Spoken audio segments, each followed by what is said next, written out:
I think for some people will really, really push your paradigm. DeFranco says that it pushed his paradigm a lot. He was like, whoa, that really pushes hard. I don't know how I feel about that.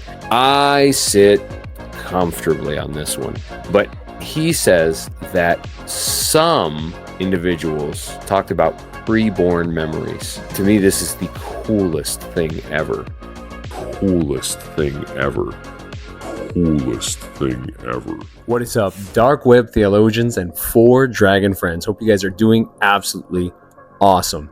Hey guys, we've got a really, really interesting show for you today. This is all about the Telepathy Tapes as well as the Blurry Creatures episode. Really spawned out of the Blurry Creatures episode about the Telepathy Tapes. If you don't know what that is, well, I'll let this episode speak for itself, but it's essentially autistic people or children being able to commune with the spiritual realm and having telepathic abilities, for lack of a better word. Some as slightly as empaths and some as high as actual telepathic communication and conversation. This is a really interesting conversation. This one actually hits close to home, as both Shelly and I have family members. Mine a little bit even closer than Shell's, but Shell definitely some family members that are autistic, and hers nonverbal. Mine is my child is verbal. So we have some interesting feedback to give on this. Just really, really cool episode overall. It was really enjoyable, and it was one of those ones that we had right off the bat. This is a CosmoVision, so we really hope you guys enjoy it. Guys, if you would like to sign up with us, do it for only $3 on Spotify or on Patreon, and you'll get early access to all this stuff, and you get extra episodes, and you get special information beyond the regular episodes as well. So we hope you guys hit that up, and we actually have our messaging app that we're actually setting up as we speak for all of our followers, for all of our listeners that are paid subscribers. We love you guys. Keep in contact and stay 4 dragon friendly. We love you guys. Good evening. You will be tripped out that I did not just say that like a weirdo. There's good reason for that. We have a really cool topic. You may be guessing kind of along the lines where we're going tonight by the background we have on with that adorable child. It's very, very adorable. Yeah. It's such a beautiful background. And he is like psychedelicing out, man. And He's not cute. in a DMT kind of way either. Right. Guys, welcome to April. It is Autism Awareness Month, and we've chosen to do a CosmoVision in honor of this month that brings awareness to our differently abled friends and family members. This particular episode, look at me get all already. It's hard not to, man. Is dedicated to my youngest nephew and to Ricky's youngest son. We have loved ones on the spectrum who aren't cut with the same cookie cutter mold as most people, and we love them so much, and we know that it can be difficult. People can be ugly. People are afraid of what they don't understand and can't put into a box. And I think we'll be talking about boxes a wee bit tonight, because there's a lot to talk about here. Yeah, well, in boxes, our little brains, our little understanding likes to codify and classify and put everything in a box. And we do it to God way too frequently without, I think, most of us ever recognizing we do it. And I don't think anybody ever does it on purpose. Yeah. No, not at all. We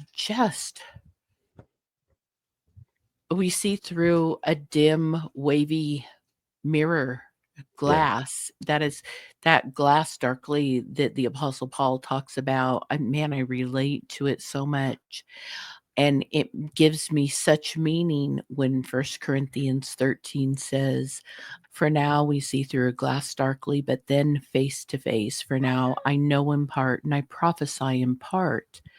But then will I know, even as also as I am known." We'll have a knowing that is so much fuller and complete than maybe we're able to right now, at least Mhm. living in this material world, in the physical realm. So I have listened to a great number of the Telepathy Tapes podcast, which, if you have not, I really do recommend that you do. Anything that has enough momentum to knock Joe Rogan Experience out Yeah. of the number one spot for any amount of time is a big deal. No kidding. The information is new to most of us. Some of it is not going to settle with viewers. I imagine we're going to get pushback, even from people who are really pretty close to us. I think that some of the stuff that is reported by people who deal with helping nonverbal people with autism communicate. And I'm very, very excited about this because my nephew is one of them. He has a few words, and it's really interesting. He lives in another state than I do. So I'm going to give a little bit of a personal story here, really quick. He's my youngest nephew, and he is a very sweet child, very nonverbal. His few words are like done, and he'll make the sign done, done, or Mhm. more. But he only has a couple of words that he Thank you, uses, speech therapists, for those, right?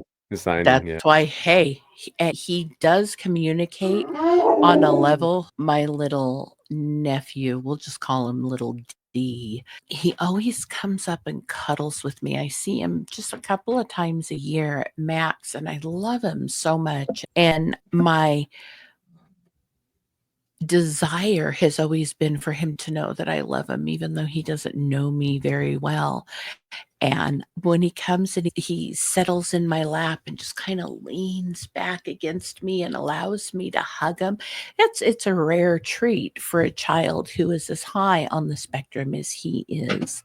Mhm. Um, and I've always just wondered, how does he know I love him? And we were talking about this with a friend group of ours the other day, Rick and Mhm. I think late last week. And one of my friends was like, it's just because of um, the I don't know if she said the vibe you put out, The energy you put out, the yeah. energy I put out. It feels your Um, energy.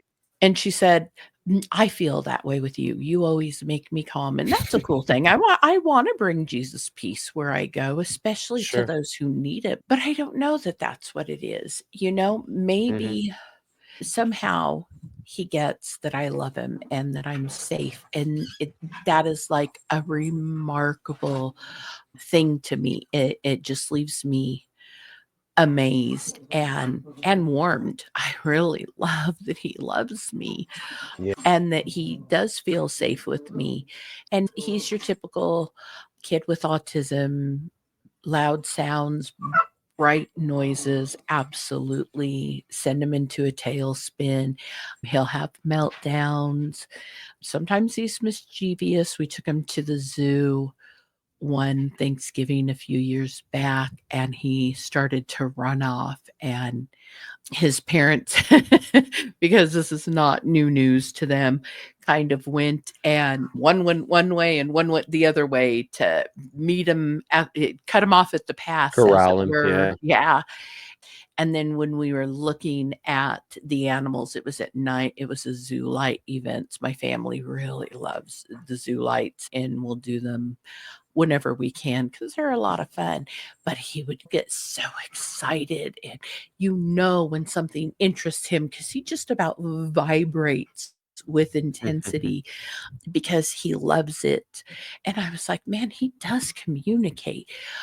But I have definitely been guilty of thinking that he is not quite as aware of the people and the things going on around him as, say, his brother is. His brother's a normal child. He's actually unbelievably smart and articulate.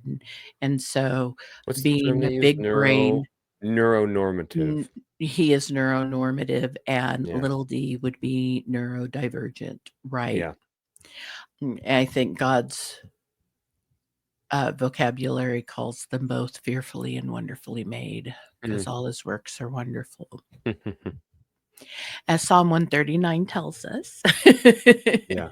So I love him, and I want to communicate more with him. And so the telepathy files being, nope, sorry, telepathy Telepathy tapes tapes. Yeah. being about nonverbal people with autism really caught my attention.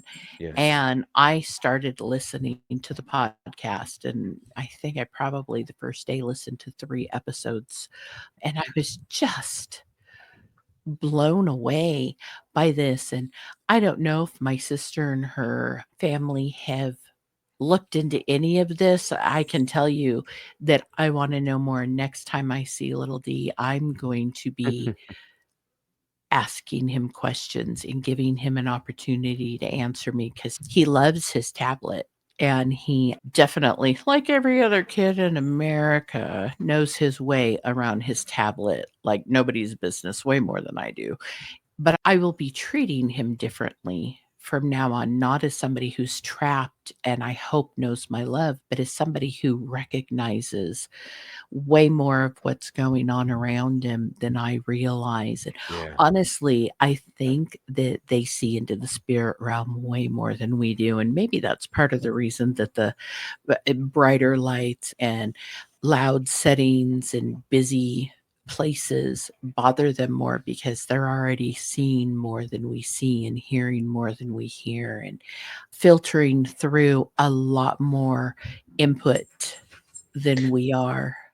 Let me step in real quick here because Shell covered a lot of ground and people are gonna be like, wait, what? If they have know nothing about this topic. True. I guess there's my You got it personal. on the Now brain. let's go ahead and break it down a little bit. And Yes.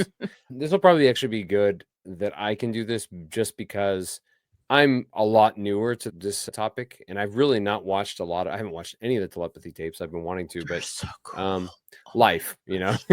So Right.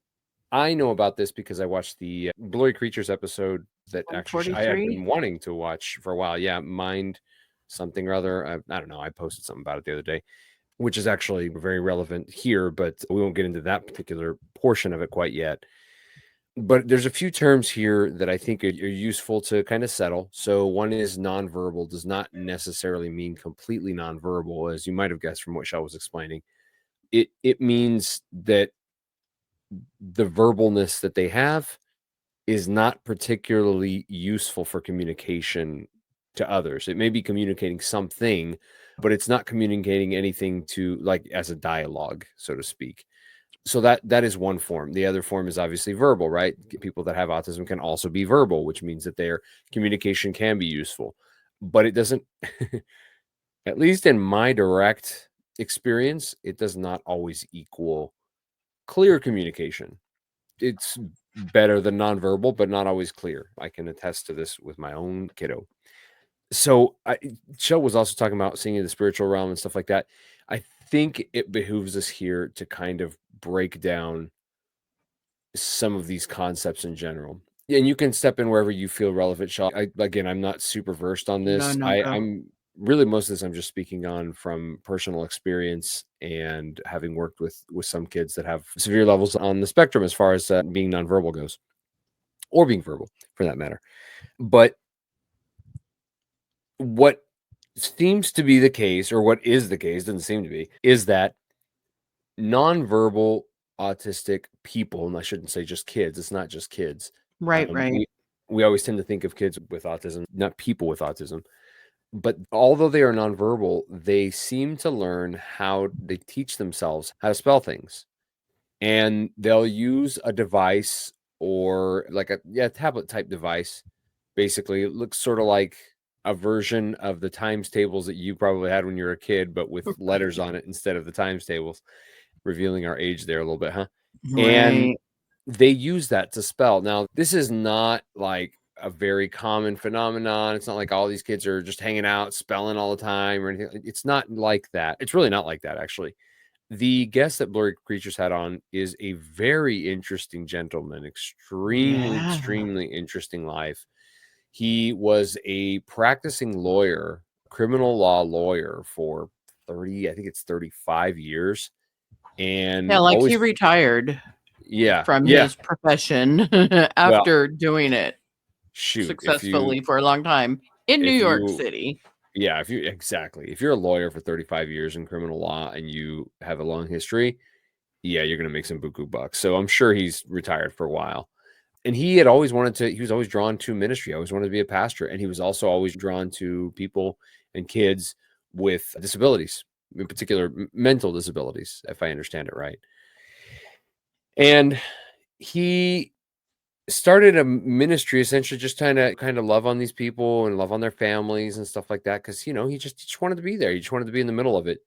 But lo and behold, as we won't say fate, as God would have it, he started to get involved with a lot of these people and found out that they could spell. Now, this was in a controlled environment. This is with the assistant there, right? That would help to really regulate some of these things or clarify and things like that. So we've got a lot of moving pieces here when you're like, oh, these kids are like, they're communicating telepathically. Yeah, yes. Or at bare minimum, they're sensing things. But the way he learned about this was in a really, really controlled environment. So you're talking about very quiet area with not a lot of people. He had to be a person that they would trust, right? And people don't trust each other anyway. Imagine Right. having a disability and kind of being limited by your own brain or your own body. Like, you trust people probably a lot less as well, understandably so.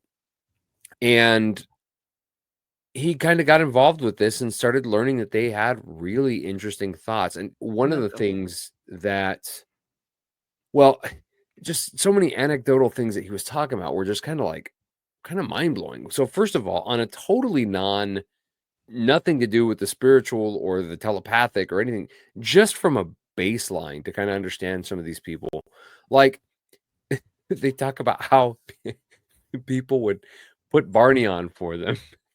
Yeah, one And they person would be did. like, they'd finally spell and be like, I freaking hate Barney. I don't want to watch this. Turn it off. And so the one kid that he was talking to, teenager, I think, said that he wanted to know more about World War II and about sports. And then some other guy was like, I want to know about options and trading, and I want to know how to do I that think kind that of thing. was, Like, yeah, I think that one was a girl. it might have been. It sure might have That been. testimony was from a girl. Well, it not only breaks your paradigm from just a regular life perspective, right? But it really reveals a lot of ignorance on our part and a lot of assumption on our part, right? That we assume that they only think in the most basic of forms. So that's kind of How, a man, how baseline. frustrating do you think that must be to you have this? Oh, I'd be so mad. I'd probably try to punk people being trapped in a life where I can't communicate, but I'm brilliant, Yeah, and having people talk to me like I'm incapable of understanding anything. I'd be so frustrated. I had a student one time. Well, actually, she wasn't a student. She was we'll call her an extended family member who was born with a lot of physical challenges. And the doctors told her mom, oh, she's always going to be like the mentality of a 5-year-old. And that's how the family treated her. And I met her when she was 5 and she looked like she was 2. Mm. And I would watch her during interactions with the family, and they would talk down to her. And so she would act like they expected her to act. And then I would talk to her and I would ask her questions the way I would ask anybody else questions. And she would answer me. And she behaved for me very differently than she did for her mother and father and Sure. older siblings. And Confirmation bias, right? And I watched and I thought, oh, there were times I think she thought, I want to stab y'all people with a fork. Quit treating me Mm-hmm. like I'm No kidding. less than, when really she's a very smart young lady. She's a teenager now and I don't get contact with her anymore. But she was not incapable. But when they treated her as somebody who was incapable, then she Mm-hmm. acted like it. She met their bar where it was put, and she met my bar where I put it. And I think we should always treat people with a high bar Yeah. towards their abilities and their mentality, and not talk down to them, not treat them Patronize as them. less than. Yeah, it's just, it's so crazy. And it's funny, I hadn't thought of her and this particular aspect in years. And I remember telling Danny, you guys treat her like she's dumb, and she's not, but she acts like it to you guys because that's how everybody treats her. It just kind of broke my heart. Man, I wanted nothing more than to take her away from her situation Yeah. and treat her like the valuable daughter of God that she is. Mm.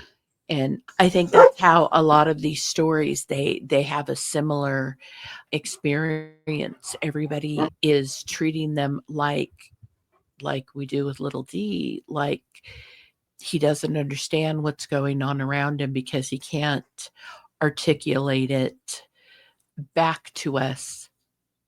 And I can't imagine. I would be so frustrated that there wouldn't be enough coffee on the planet to keep me No from wanting to kidding. kill people.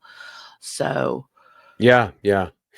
Yeah, that's actually very right. And I think that that's kind of the place we're coming from. And that's probably where you guys should understand it. So that's kind of a baseline, is the way we treat neurodivergent individuals. If nothing else, this should give you room for pause to recognize that there is a level of intelligence to these individuals that is not readily expected or even accepted.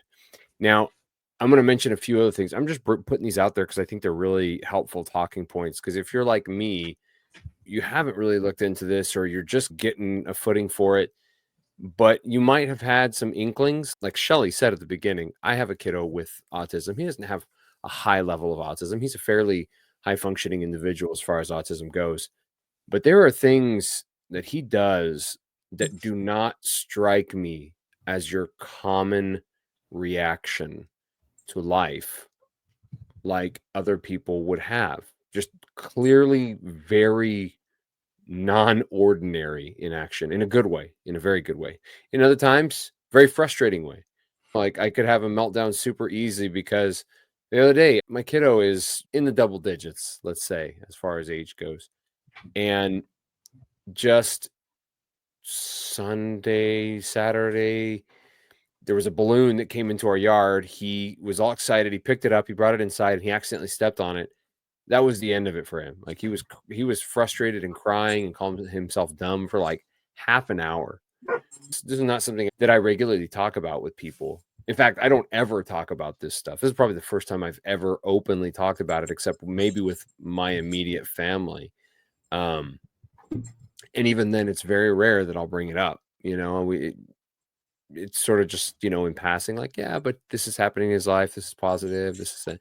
And, it kind of gets just swept under just because no one really gets it. Like, no one really, really, unless you've been around someone that has some sort of neurodivergent disability, just don't even get it. And you don't know how to react. My wife really struggled with this for a long time, which I actually mentioned. I reposted what she had posted originally, which was that, this is Autism Month, and that she thought during her gestation that she had done something wrong because the way our kiddo is and everything. And it is very difficult. I mean, even stuff for me. I'm a linguist. Like that's I'm formally trained to do that kind of stuff. I'm an interpreter by nature. So for me, my kid lacking these communication abilities, and then him having these inabilities, or these at least impedances at the very minimum to really communicate.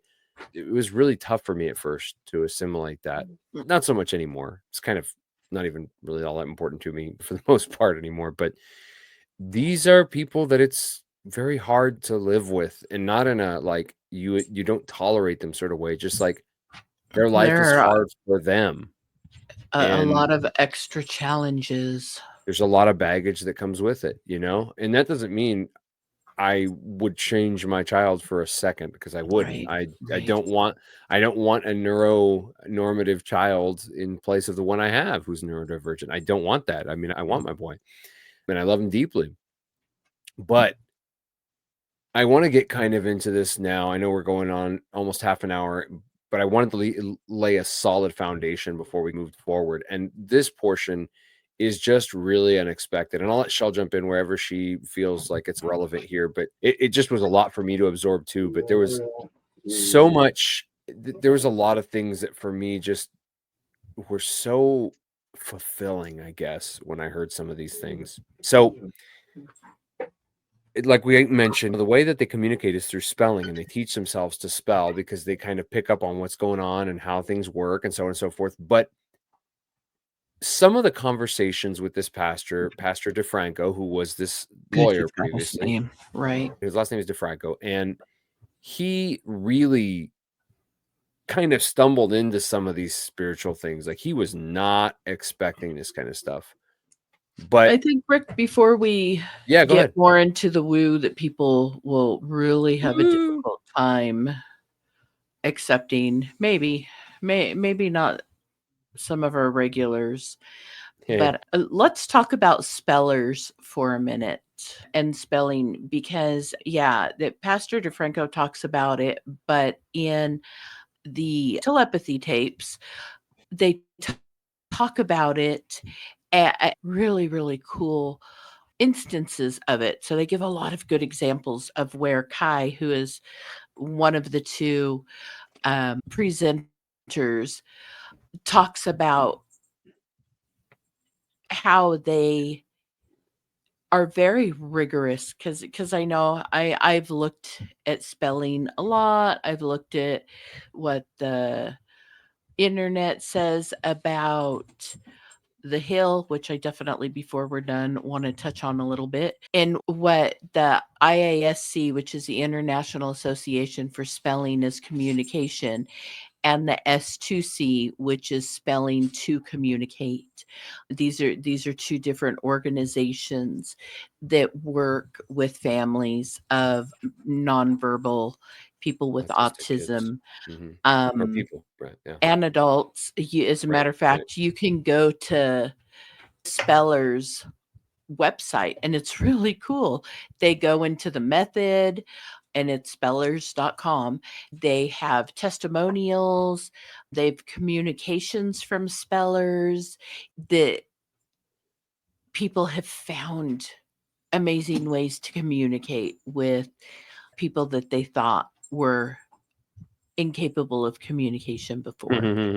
And so it's not just DeFranco who has experience with it. There are quite a few doctors, social workers, therapists who all their careers revolve around working with people with autism. Yeah, And speech therapists and stuff like that. Yep. yeah, and so it's not like woo woo science. They're so careful before presenting their findings. They were so careful to do it as rigorously as possible to make sure that they were meeting all of the scientific method Bars and bars. qualifications and Right, stuff. right. And And there's so, something I wanna mention super quick, just to add okay, some credence to what you're saying. There's resistance on a lot of people's parts regarding spelling. There's a lot of papers in the past that have said that this is not viable, that it's not really testable, that things like that. And Pastor DeFranco brings up that those are papers that are still brought up in conversation in a form of resistance to this kind of spelling being any kind of useful communication method. And these are studies that have been thoroughly disproven over time. And I think that that's important to mention. If you guys really are interested and you don't want to look The it up yourself, you can studies reach that out. are But saying it's a bunch of bunk. yeah. I'm just saying, if Yeah. you're interested, you can reach out to us and we'll find the studies for you if you guys are really interested. But you can also look them up. You can find that there's, You can also both these. go to, again, to the Telepathy Tapes. I believe they cite everything, Hmm. and it's really cool. So I would suggest that if you know very little about this, that you don't just shoo it off as Hmm. a bunch of wishful thinking Crock, and yeah, right, yeah, right. that's good too. That's good. Wishful thinking. Um, So there is plenty of peer-reviewed information out there, mhm, and I'm one of those people. I really, really like empirical evidence. I do. And there's some stuff there's no empirical evidence for, you know? Nobody can touch a mind. They can touch a brain, and mhm, they know that you have a mind, but you can't prove the mind. The mind is not provable. yep. All's what you can prove is um the shush, guys. That is my nonverbal dog growling right now, which Oh, wow. he never does. So that's interesting that they're all Speaking of being so, nonverbals, yeah, they're all being so communicative tonight, and I'm sure they're fighting over a communicate. toy, as they do. Um, but I understand people's need for see it, hear it, touch it, taste it, smell it. I get that. Mhm, I do, mhm, because I'm a person. I totally get it. But you have you met cannot. me? Right. You cannot touch a mind. You can touch a Mhm, brain. You can talk about what a mind has conceived of. You can talk about the results of somebody's thoughts and mhm, mhm, uh, theorems and hypotheses, but you can't touch the thought process. But you know it exists. So let's be realistic here and recognize that there are some things that you can absolutely quantify, and there are some things that you can't, but you know that they are, like a mind. well, you can quantify them, but you probably won't like the results or the way they're quantified. And you know what? As always, one of my favorite things to tell people, and very seldom does anybody ever take me up on this offer, but go ahead, prove it wrong. Right. Yeah. Bring me your opposing research. Mhm, right. I'm not trying to shove this down people's throat. Really, where we're going with this is that we have a God who will stop at absolutely nothing to make himself known. We are we as his followers are to be able to give the reason or the argument for our hope when asked. Our testimony is vital in helping grow the kingdom of God and share God's goodness with people. But in the end, God will do what God will do. And no matter Well, how much we put him in a box, no matter what we think he can't do, he can. yeah, He can find a way. And that's where we're going with this, because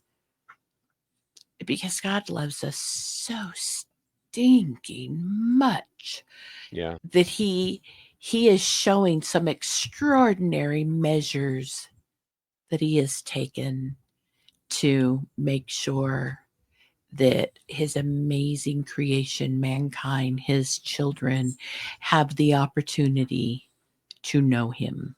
yeah. Let's get into some of how that happens with these individuals, both children, adolescents, and adults, how that works. So, as Shelley mentioned, there are actually spellers associations and everything that have really begun to promulgate this kind of thing and really push it forward and get it more recognized, create awareness around this kind of thing. Give people voices. Yeah, well, that too, right? Very much so. And so I kind of want to talk about some of the things that they discuss on Blurry Creatures. And I'm sure Shell has tons of stuff she can talk about from the telepathy tapes that I have no knowledge of. But some of the things that just impacted me. And you guys have to understand, I'm coming at this from the perspective as a dad who, on some level, deals with this kind of thing. I'm not coming at this normally like I do, which is very intellectual. I try to be spiritually and morally honest as well, but I usually come at things from a very intellectual space. And this one, Right.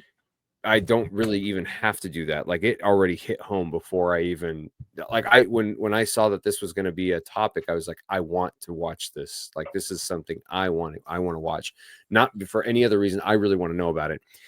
So I'm trying to think some of the things that the Blurry Creature guys were asking Nate, and I can't remember the other guy's name, how they were asking Pastor DeFranco, how is it that, like, these kids do this kind of telepathic thing? Well, what they do is it's on a scale, right? Just like everything else is on a spectrum. It's quite Right. literally Right. their telepathic means are extremely varied as well. So you'll get people that can just sense something is wrong with the person or something's going on, and they might not know exactly what it is. They might not hear the thoughts, but they can feel the thoughts, if that makes sense. We would call those an empath. That's what that Yeah. is. Yeah, It's yeah, that yeah. very heightened empathetic awareness. Yeah, that's fair. I would say that it's probably beyond the normal spectrum of a regular empath, because Oh, I would think so. I would consider myself a fairly empathetic individual insofar as being an empath, but this is like on a whole different level. Right, right. Sometimes they can flat out hear thoughts. Other times they can transmit thoughts. And this happens to be this should give you just reason for pause altogether. These kind of communication sessions and this type of communication only seems to happen with individuals that they love and that they choose. That That they they choose feel to be safe around. with. Right. Exactly. That they actually wanna be around. And so, love is actually the impetus here for them Mhm. to have these telepathic abilities, these empathetic abilities, these empath abilities, I think is a better way, that just like you mentioned it. And they will flat out sometimes tell you what's going on, and, inquire how you're doing, and they genuinely feel and love people. And we don't think that that is even possible, And this I would would be say. via spelling, by the way, Yes, because exactly. again, there's not words that they verbalize, but through uh I forget the term, spelling, or via spelling on a tablet. And it's not just autism, there's apraxia, Down syndrome, and other Yes. sensory and motor difficulties. It's more of the neurological uh Deficiencies, right? right Um, disabilities that we're talking about here. exactly. And this particular episode that we're referencing was, like, practically only about autism. But yes, I mean, there are adjacent type neurodivergencies that also seem to fit into this category as well. I think that they're less explored because autism's like the buzzword, but I don't Yeah. mean that in a hateful or, uh, Well, un it's just un become so prevalent. sure. Heck, I'm probably on the spectrum. They didn't diagnose, but I guess that's my frankness and my lack of filter apparently. Yeah. And I I don't just know. consider myself very honest, but I don't know. My family's like, "I don't know, mother. I think you probably really are." I'm like, "Whatever. Yeah. I am how God made me, and people put up with me." So, It is what it is, dude. God made us the way he wants us. So, I mean, don't I take it as can't a be different. I don't want right. to be different for that matter. Yeah. Well, I mean, I mentioned that about my boy as well, so I get it. Oh, gosh, I would never want him to be different. Hmm, There me either. I was, hashing some of this out with Danny last night. We were talking about the way your little man prays. And Hmm. Danny has witnessed that firsthand too when we were there with y'all a year ago, like a year Hmm. ago To the day. this week.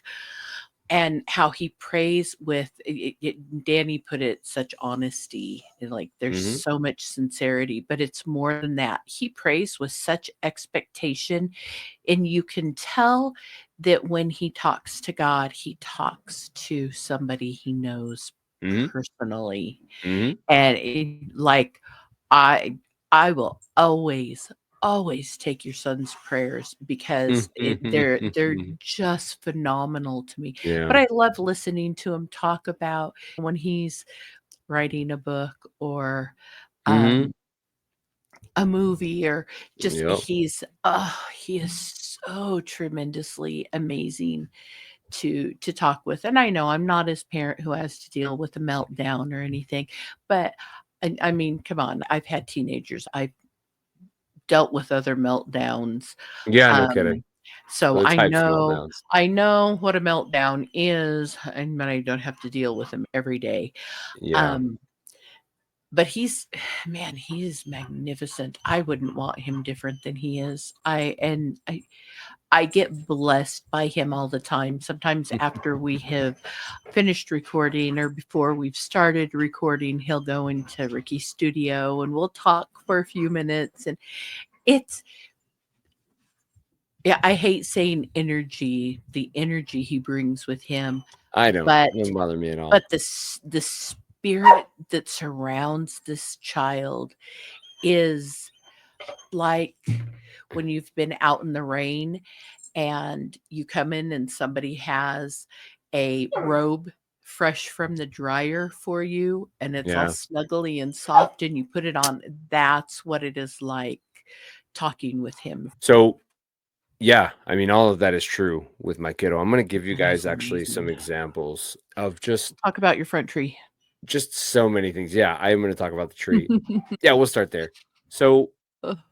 we have 2 trees in front of our yard, and my wife noticed about a month ago, month and a half, that one of the 2 trees was speckled and was clearly diseased, like the tree was sick, and she was like, "Well, we really need to treat it or something," and my wife said, "We really need to we should pray for that tree. We should anoint it and pray for the tree." And she's being totally serious. I mean, I you have you may zero be problem listening with and be that. like, "That's weird," but I'm like, "Well, I don't really care if that's your opinion because I've seen God do stuff when we interact with it directly and pray for it." So, we were gonna do that, and so my wife was like, "We should pray for the tree," and so we literally had just I remember because we just pulled up from church.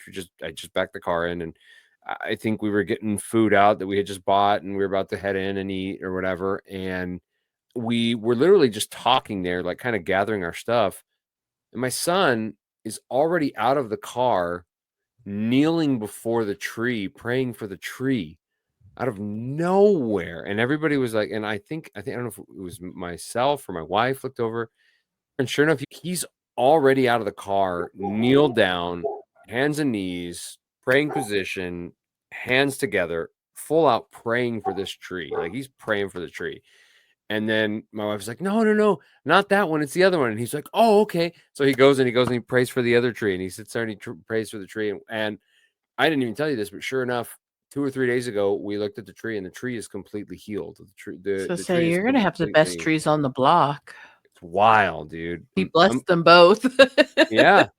I'm gonna give you guys some other examples of just out of place kind of things that, especially if you live in America, like these are not things that people do. Even kids don't do this kind of stuff. We walked into church one Wednesday night. I think we were there like late. We had actually gotten in late, and I was trying to rush in and whatever. And he was right behind me, my youngest, and we literally this is a whole other topic. That's why I'm laughing. But we literally passed the threshold, cue Vicky Joy Right. Anderson. Right. And as he passes the threshold, he gets down on his hands and knees, like in the middle of the worship service, and he just starts praying. I mean, just like hands folded, same thing, kneeling down, like he were at the foot of his bed or like the side of his bed, praying there, like talking to God. And he just comes in and starts praying. Nobody prompted him. We didn't have any conversation prior to going in. I mean, nothing even remotely on the table to do that kind of thing. So unexpected. And so that's another one. I mean, I can tell you guys story after story of these. There's one time where he was in, and he usually tends to get along with younger kids a little bit better just because they're more patient. they're more willing to listen. They're more willing to play on his terms and on his level. I was going to say, but it's really on his terms for the most part, but also on his level. And this one kid actually drives my wife bonkers. He's just he's a fun kid. And I'm not being a jerk. I'm not talking about my son, but this other kid that he always wants to play with. He's really mischievous. He's super mischievous. He's just like always up on stuff, always getting into things. And he's kind of a jerk to my son, to be really honest. But my boy always seeks him out. And on this particular, I think it was a Wednesday night as well, actually, he was just bawling his eyes out. He was super, super sad. This other kid, he was just crying and crying and crying. And my boy walks over to him and just says, "It's okay. It's all right." He starts hugging on him out of nowhere and just starts praying with him. "It's going to be okay. Jesus is going to take care of you. You'll be fine." And this and that. And the teacher was like super surprised that he was doing this. I mean, she was like totally caught off guard that he was praying for this kid out of nowhere. And that kind of stuff happens. When he was really little, there's two things I'll share with you guys that are really, really near and dear to my heart. When he was really little, and my wife mentioned this to me the other day, I didn't really even put the two together, but she was saying, "Don't you remember when he used to just like laugh?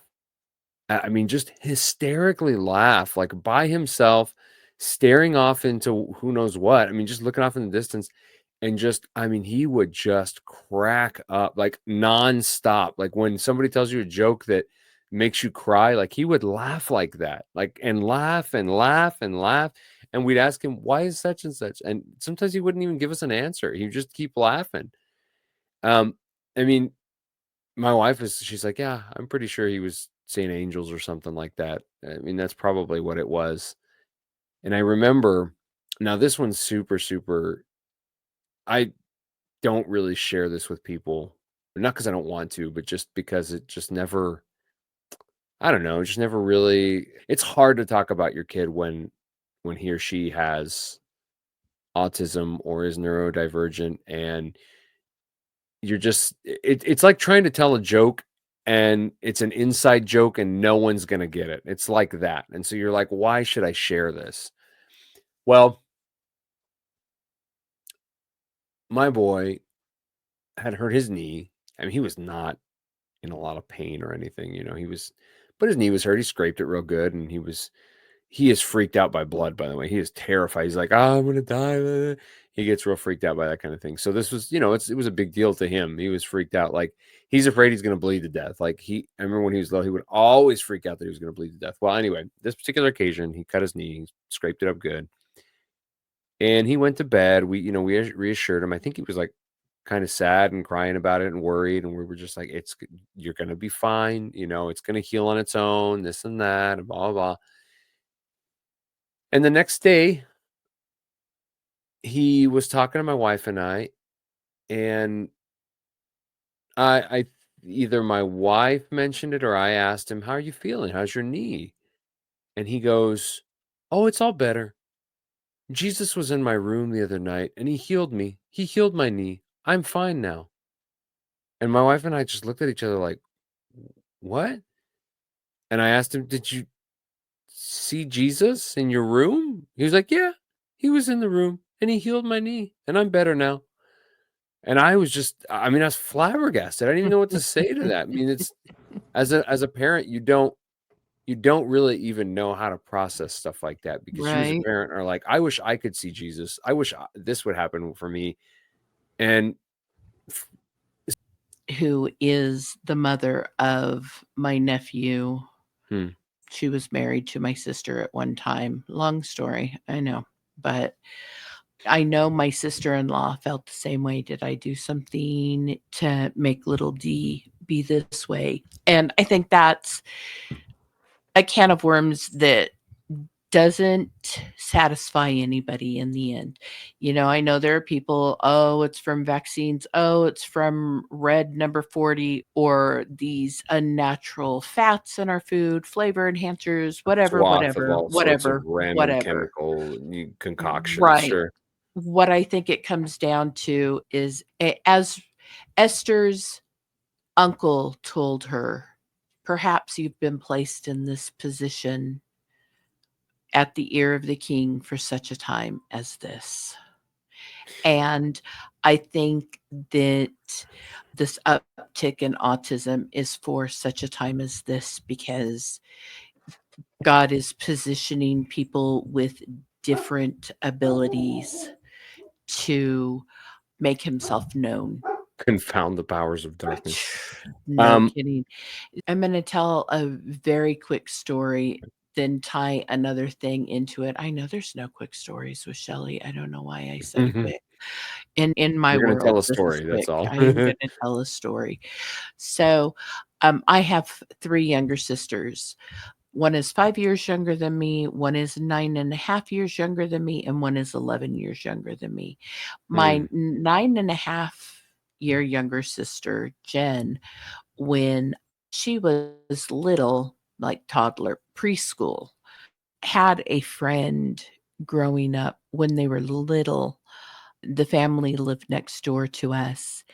And so my sister Jennifer, the one who's 9.5 years younger than me, was maybe 3. I remember being about 12 when I heard this story.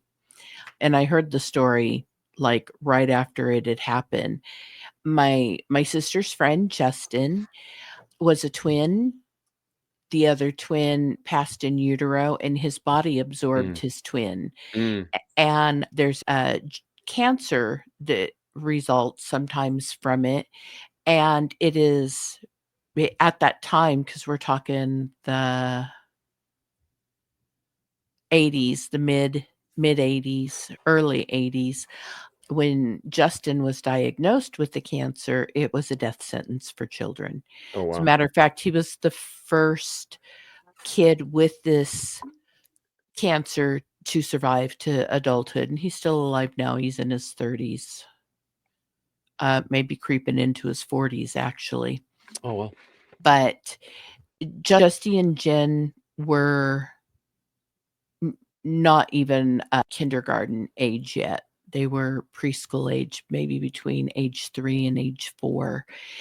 And Justy spent a lot of time in hospitals, Mm, in kids' cancer wards, like, hate even saying those 2 words together.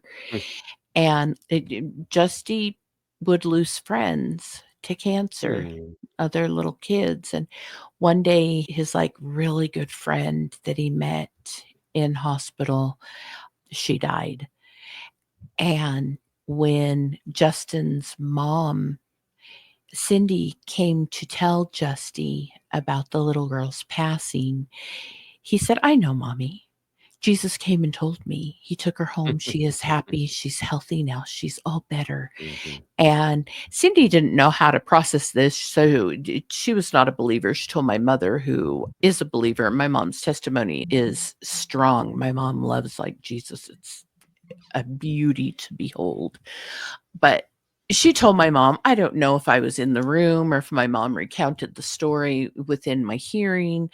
I was about 12 though. And so it stayed with me. Justy Mm, saw Jesus, man. Jesus came mm, in and sweetly told him not to worry about his little friend, that she was all better now. And so this is my own personal secondhand story, but I never disbelieved it. I mean, it didn't make a lot of sense. And I guess I kind of filed it away, as you do in your brain. And where I'm going with this is that God reaches out to us in so many ways. mhm. Christ is so compassionate.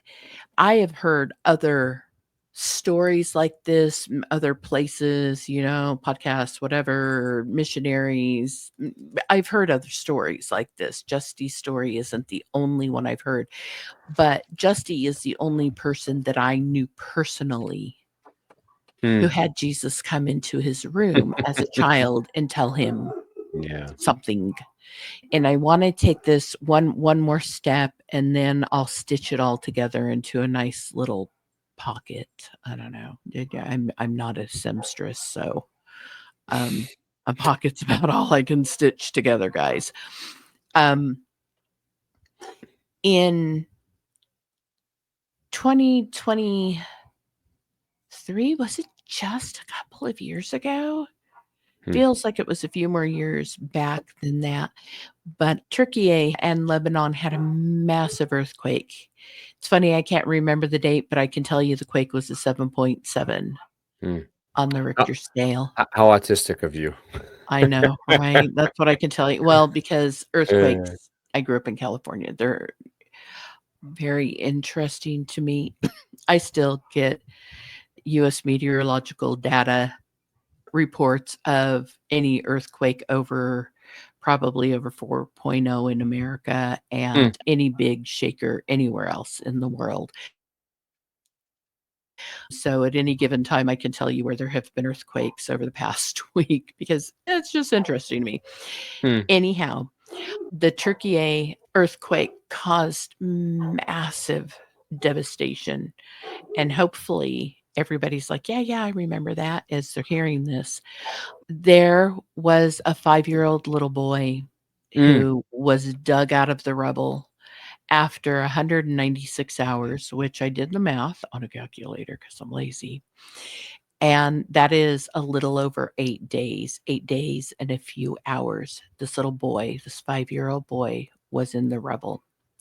And when they look it up, you put in Turkey or Turkey, because I know that's how we pronounce it and spell it. Earthquake 7.7, 5-year-old boy, and you'll get the story. AP ran with it, was in all mainstream news. He says that a man in white, or a being in white, would bring him food and water and then disappear the whole time he was under the rubble. I have heard other stories over the years from FAI ministries, Global Catalytic Ministries. I'm sure there are many others, but those are two that I support and keep tabs on regularly, of Muslim men and women who have had dreams or visions of a man in white, and they don't know who he is. He doesn't necessarily reveal himself to them at that time.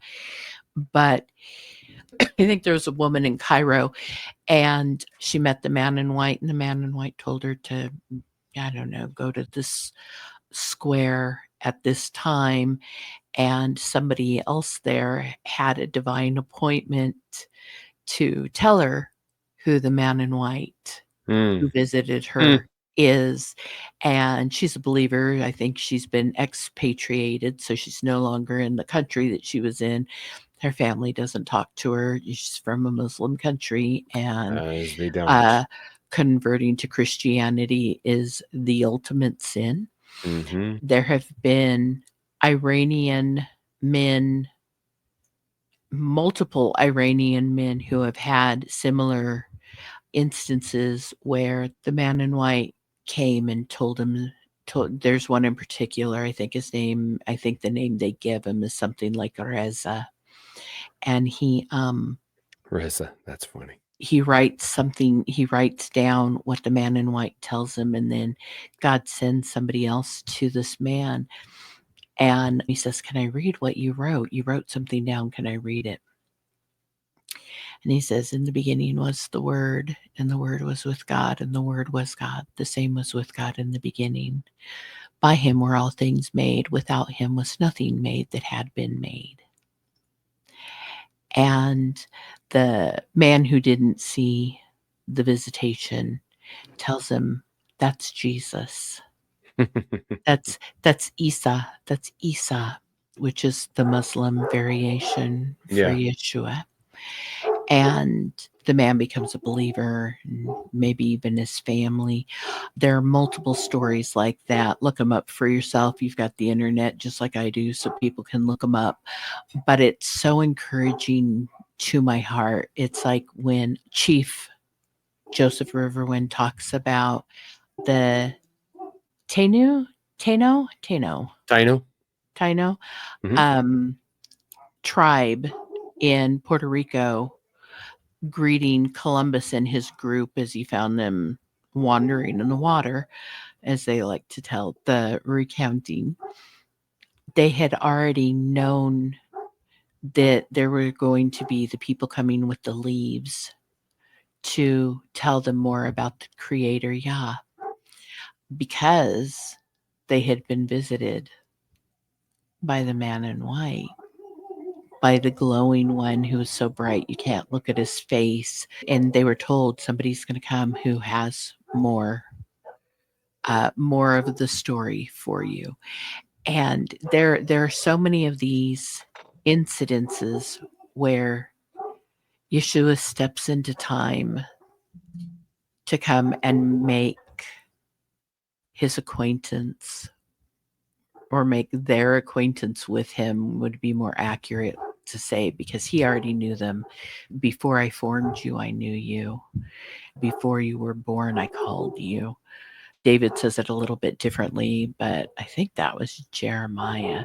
Isaiah says it too. There's plenty of God knows us scriptures to make us well aware that God knew us before he made us, and he had a plan and a Yes, he purpose. did.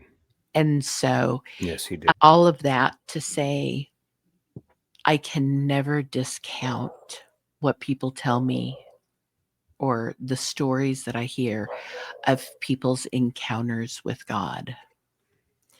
And there's a new one to add to this list of amazing Christophanies, if you will, appearances of Christ or his emissaries, supernatural emissaries to people, to give them the opportunity to know him. And so this next part that I wanted to talk about is called The Hill. And I want to cover something before. Well, No, go ahead, Rick. I'm just trying to see if that's if this is where I want to insert this. No, it's fine. I think we should continue. That's fine. I'll come back to it. I'll circle back. Okay. So then, yeah, you just don't want to try to describe the hill, because we have No, I actually, I'll no be really honest. great reference for it. I feel great talking about this. This is actually one of my favorite things about this whole thing. Me too. And it's going to tie into the next part either way. So I can talk about it and start unless you want to talk. It doesn't matter to No, go me. ahead. Talk about the hill.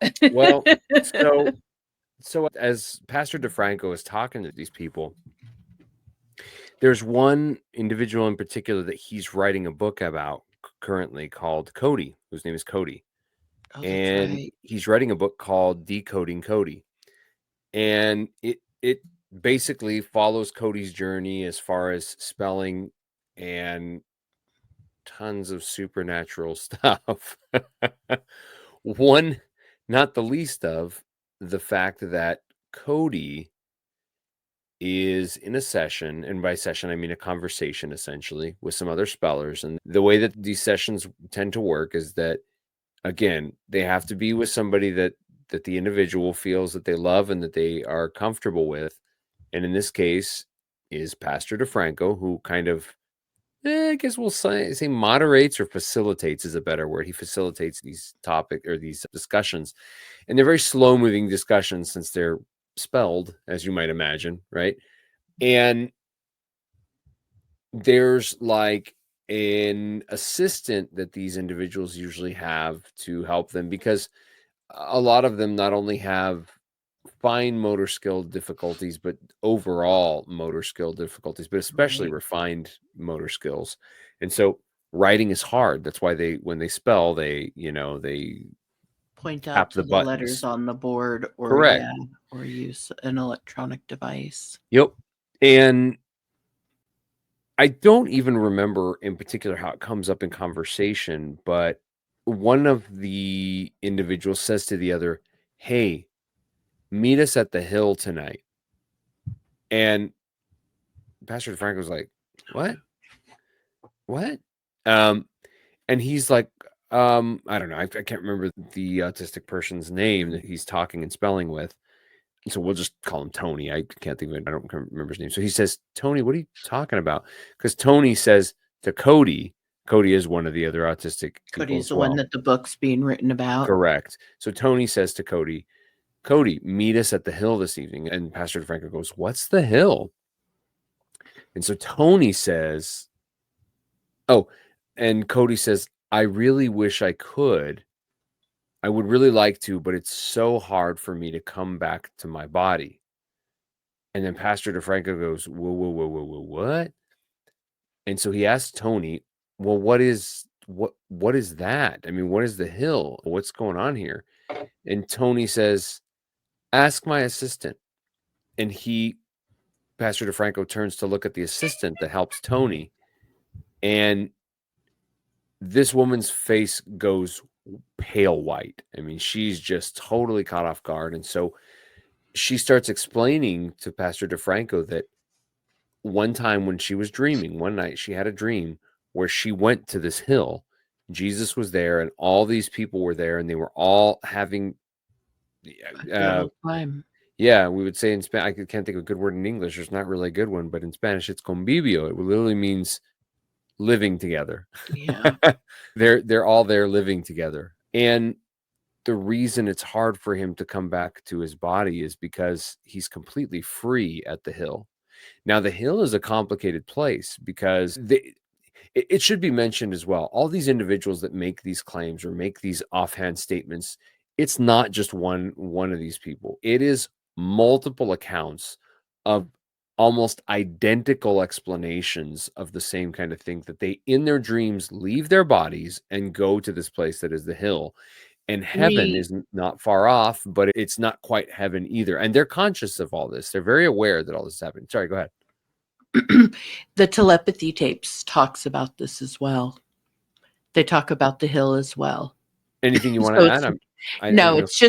it's not just a like a Christian concept, Oh, no. although it's really really cool because the accounts seem to be that everybody feels like at home and Yes, that's right. accepted and whole. And they all talk about Jesus. I mean, it's not like, and one of the things that I was going to mention is that people that are autistic, I can 1,000% attest to, do not lie.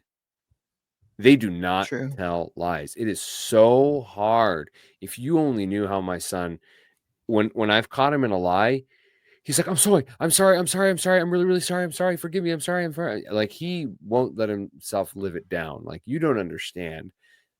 He Lying is he such a obvious chore. Well, to him, and see, here's a very interesting perspective. If you've not really dealt with an autistic individual before, this might kind of catch you off guard. And I know that everybody likes to, right now, it's very trendy to talk about autism as sort of like a funny thing, and I don't really follow, I obviously don't follow this trend because I have a kid who's autistic. So to me, it's like, sure, I guess that's hilarious. I mean, that's stuff I deal with. I don't know why that's funny, but people use it as like when people used to say I don't want to use that word because I'd rather not get canceled for no reason. But when they would call other individuals slow, as like a joking insult. Well, autism is like the new joking insult kind of way that I've seen people use that. And I'm just sort of like, Mm, I don't see why that one is not funny to me, not even a little bit. Like, maybe that's just because I've grown up with it and I have a kiddo that has that situation. But anyway, that's neither here nor there. Point is, I cannot, it's hard for me to even joke with my son because he's already like, "Are you serious?" so Right? literal. Yeah, he's so literal. He'll ask, like, he'll tell me, "Dad, how many, I don't know, how many pages do I need to study before because he's homeschooled. How many pages do I have to finish today for me to be free and not have school anymore? I'm like, oh, you have to do like 30,000 pages. Are you serious? That's always his reaction. Really? Seriously? Because he really thinks that. Like, he really thinks I'm being serious. And he's learning, he's learning. It's taken him a lot of time, but it's still a struggle for him. Like, he doesn't always Right. get it. Like, it's really difficult for him to know when you're joking. And so I intentionally tease him like that so that he can start to figure it out, that people do this. This is a regular thing, People speak in hyperbole, but Yeah, he's yeah. very literal, and so he doesn't. Uber literal, like Right. uber literal. So when these neurodivergent autistic individuals give these accounts, you better believe that they have no They're not making it incentive. up. Right. Yeah, I mean, they gain nothing by it, right? Because what happens, just like Dr. DeFranco points out, and I love this because he's a lawyer, and so he really gets this. Me being in court, man, you don't even know I get it now. People stand to profit from a lie, right? They do. But autistic individuals don't want attention. They don't want it. Right. They want the opposite. They want to be left in peace. So a lie is going to attract more attention to them, like unnecessarily. Right. So the Hill is that kind of place. Did I miss anything, Shell? I think there's something you probably wanted to mention here. So you may have gleaned, and we'll just go ahead and be more obvious about it, from Cody's statement that it's very hard for him to come back because his body is broken and he can't Yes. do in it what he wants to do. So, oh gosh, here we go. Christians are going to super bulk, and I get it. This is apparently some form of astral projection. They're in the spirit realm when this happens. But it also seems to be a place that God has ordained for the people to come together in wholeness and in love. And what I like, we see this with John Burke's, his book. Well, the people in his books, testimonies. I just Mm-hmm. couldn't find a succinct way to say that. Asked about Jesus. They asked, what does he look like? Yeah. And everybody's like, he looks like love. Yeah. And that's what John Burke's too. He looks like love. He looks like love. Yep. What color is his hair? I don't know, brown. What color? I don't know, brown. He's brown. But he looks like love. And there's some angels there, and they're not Jesus. And there are some evil spirits who try to pretend to be angels or Jesus, but they can obviously tell. And when DeFranco was giving that accounting, again, what I thought of immediately is, for now we know in part and we prophesy in part, but then we'll know even as we're known. And so they know the true, and they know the counterfeit for the lie that it is, like immediately. And again, the Telepathy Tapes talks about the Hill.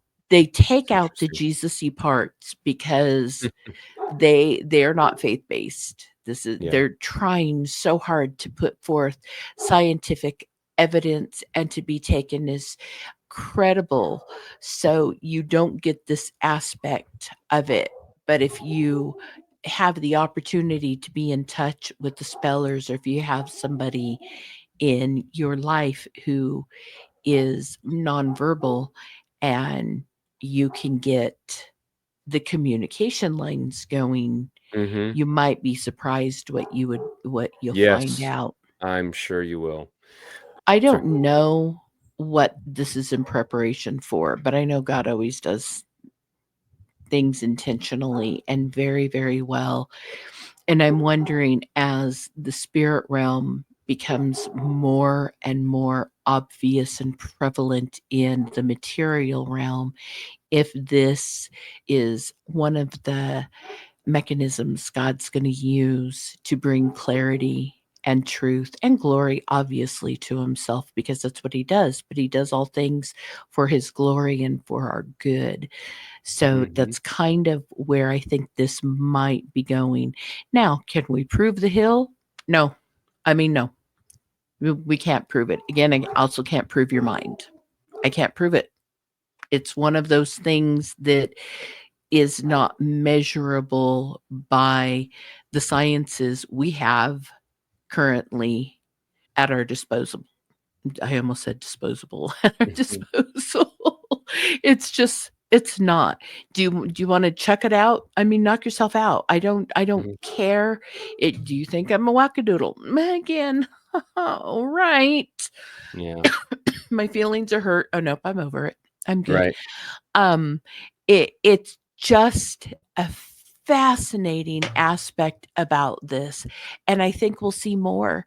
It's so interesting though too, and I'm not recommending people do this, but people who have done DMT and whatever, Ayahuasca.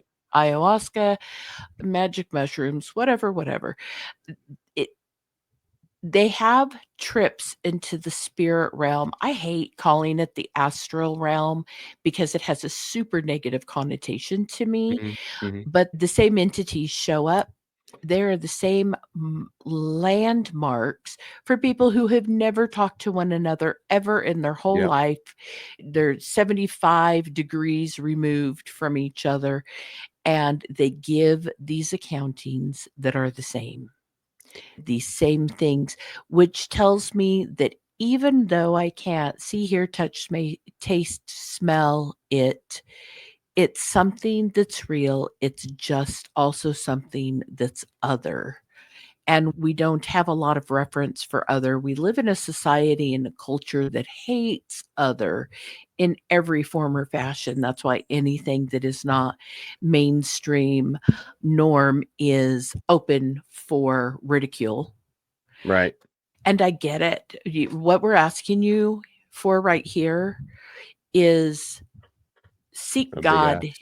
in this, because this is something that doesn't fit in any of our boxes very well. You know, I actually, I mean, I don't, maybe I'm the oddball out. This subject to me just makes so much sense. Like it really, really does. It does to me too. I know that this probably doesn't sit well with a lot of people, but it was such a confirmation for me and an eye opener to some aspects I had not seen. I want to point out a few things that are really, really important.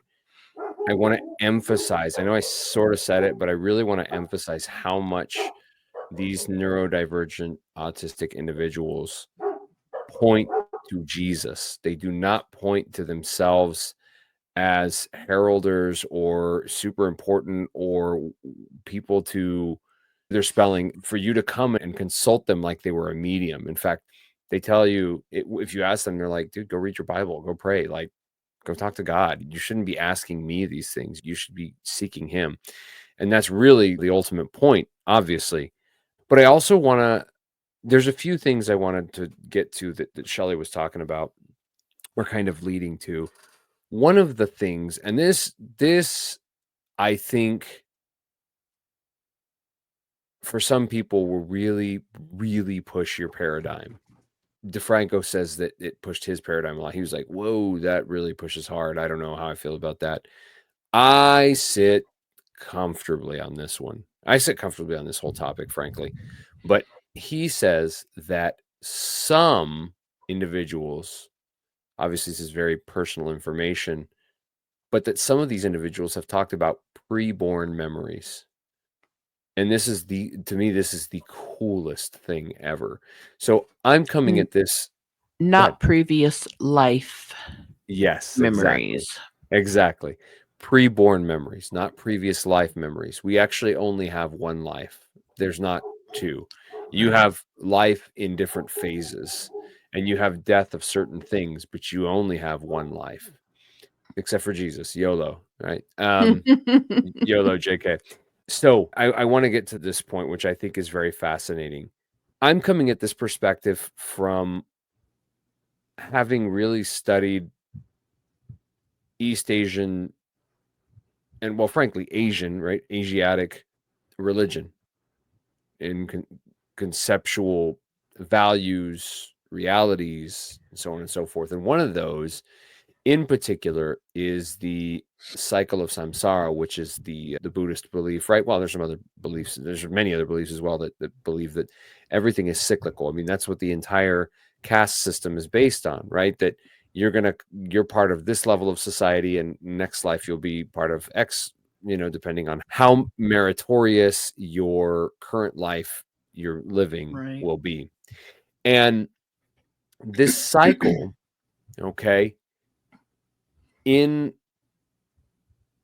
stick with Buddhism because it's just the easiest. Buddhism and Hinduism Right. is that you forget your previous life when you step into your new life, but you do have memories.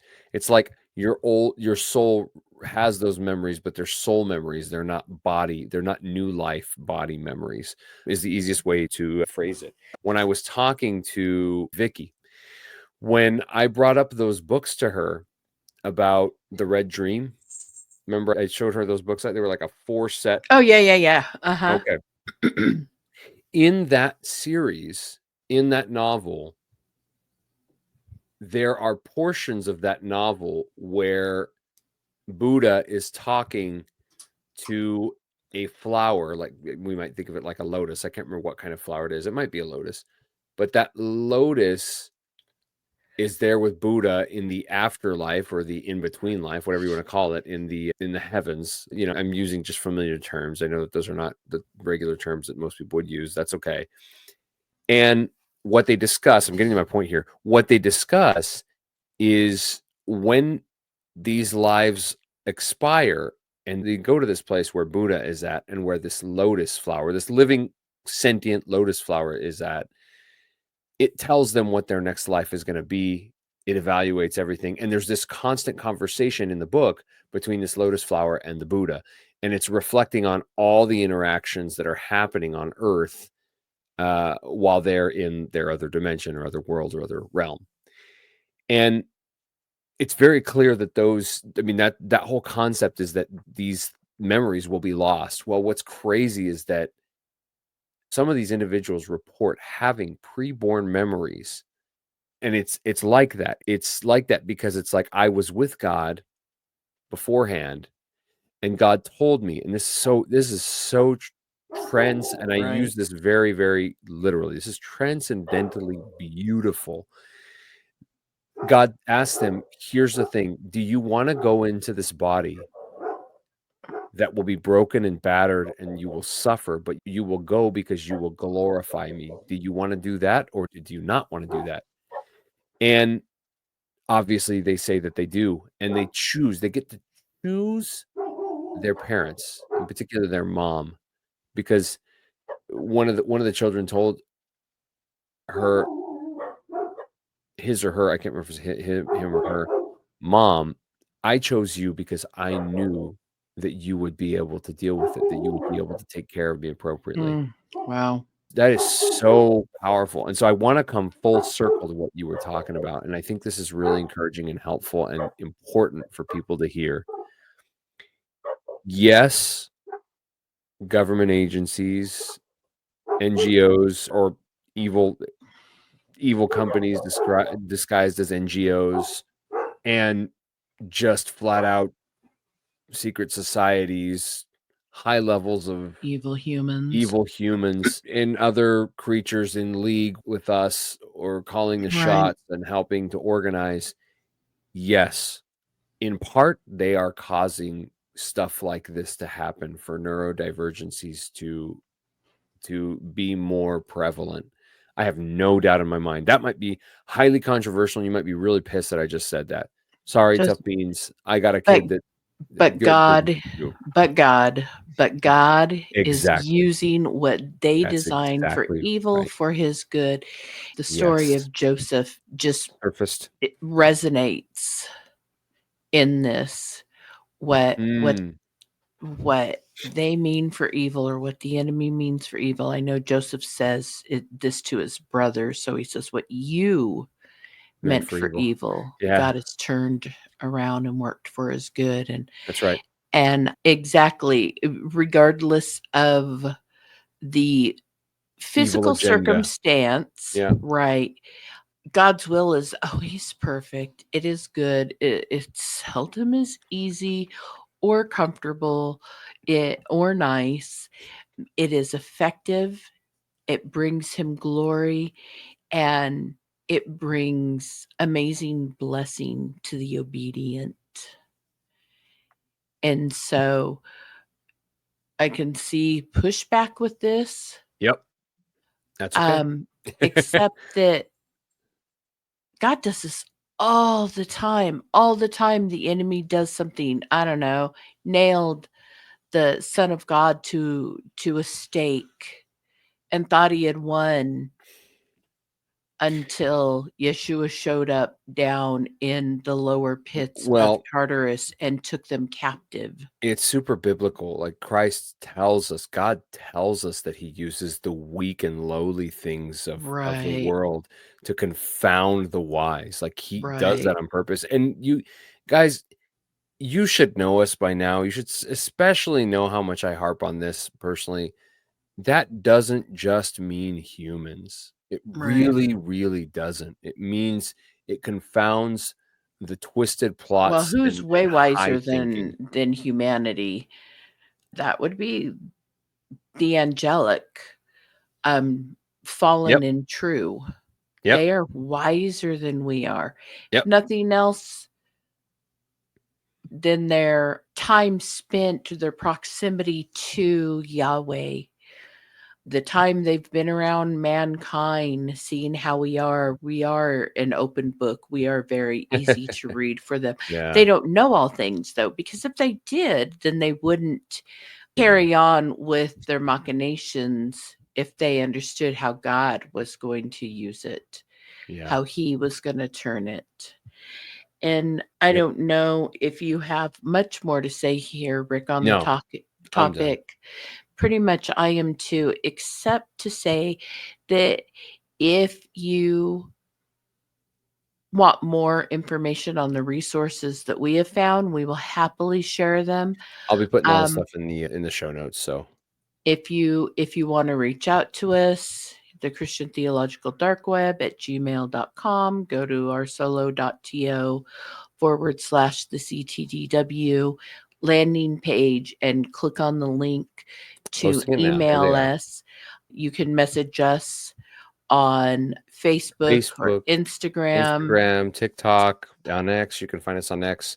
We're It, all over the place. we'd like to continue this conversation. If you have pushback, that's cool. It's welcome. If you have interest in knowing more, we would like to be a resource. Guys, I Yeah. know this one was a hard one to chew on because It every time we point out the reality of the spirit realm, it's hard to take. Our minds have been so conditioned to be closed to it, and well, in the church more than regular people for that matter. sure, but Every time I have a conversation with somebody who is already a believer about stuff like this, it goes one of two ways. That explains things I have been dealing with for years in my right, life, right. or this is that weirdness of yours, Shelley. Let's not talk anymore. And it gets shut down. I will just say I understand. I mean, this is just really my kind of thought on what you just said. I understand that you might think that this sounds like an insensitive episode because we're talking about a very vulnerable population, a very, very vulnerable population. But on the contrary, that's not the intention. The intention is to point out All right. how God uses just anything. I mean, he doesn't really use it. God He plans it. He he does. plans it. He creates every individual. Like I said, your little man, my nephew, they are fearfully and wonderfully Oh made. no, Y- I'm convinced. I mean, God has been very clear with me. Like the more I've watched him, and even before this, it was hard to digest at first. Like, how does my son serve you? But the more we've done this, the more we've investigated, the more we've studied, the more we researched, I realized more and more and more that everything is truly part of one kingdom. It's just one kingdom. There's another one, but it's a counterfeit, and everything's really part of his kingdom. That's it. Right. All of it. And Yep.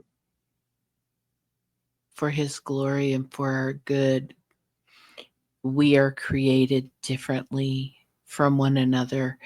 Yeah. And not just for particular purposes and agendas, although yes, for that, but because we have a God who is so clever and so gigantic, and he loves diversity, true diversity. He loves I can't think of another word than diversity, man. Anybody who could look at a giraffe and a frog and know that the same God created them both Mm-hmm. should not be surprised at all the differences he creates in us, because he's not writing he's not writing a worship song that only uses 4 chords. Mm-hmm. He is orchestrating a cosmic symphony Mm-hmm. where every single element comes together Yep. into a glorious, glorious masterpiece where all the voices work. Yep. Yep. That's the big God we serve. And so with this, you know what? Those of you who don't know anybody on the spectrum, I hope you have the opportunity to be blessed by an introduction. Those Mm-hmm. of you who do know somebody and you're maybe not active in their lives, get active in their lives. Be an encouragement, to support, pray for them, find Mm-hmm. out more, find out what you can do, how you can be part of God's good plan, how Yep. you can glorify God in every situation, Yep. including the ones that you have never thought about. Yep. Let's love one another really as Christ loved us. As Jesus prayed right before being arrested. And he said, Father, let them be one in unity, of one accord, one purpose. These disciples you've given me, and those who are going to come to know me through them, and that's us, let them be unified. Yeah. He told us that they're going to know you're my disciples by your love for one another. So let's continue in love and unity. And I'm not saying throw out your beliefs at the door. I'm not saying that. I am not saying settle or tolerate evil doctrine or sinfulness. I'm saying let's be unified. And it's easy to tell you what we need to be unified for, because Paul enumerates rather clearly, to my way of thinking, in Ephesians 3:10, that the goal of the church, the purpose of the church, is to show the manifold wisdom of God to the rulers of the air.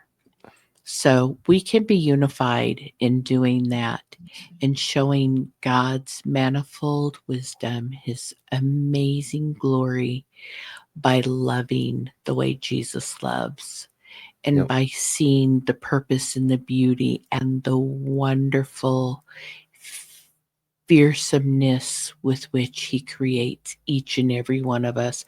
Not one of us was created wrong. Not one of us. Yep. Yep. Yep. I think on that, we will just say, the Lord bless you and keep you. The Lord make his face shine upon you and be gracious to you. The Lord turn his countenance, his attention on you, and give you peace, the perfect peace that is shalom, shalom. Amen. And as always, we say, God bless. God bless. Shalom, Shalom, shalom. shalom. And Maranatha, guys. And Come, come, Lord Lord Jesus. Come, Jesus. Lord Jesus. We wait with anticipation. We love you guys. Let us escort you. Amen. Thank you for watching this episode of the Christian Theological Dark Web Podcast. For all questions, collabs, or comments, contact us at solo.to/thectdw or the Christian Theological Dark Web at gmail.com. To become a special access member or support our ministry, sign up on Spotify or Patreon. This has been another Four Dragons production from the CTDW. God bless, Shalom Shalom, and Maranatha. Come, Lord Jesus.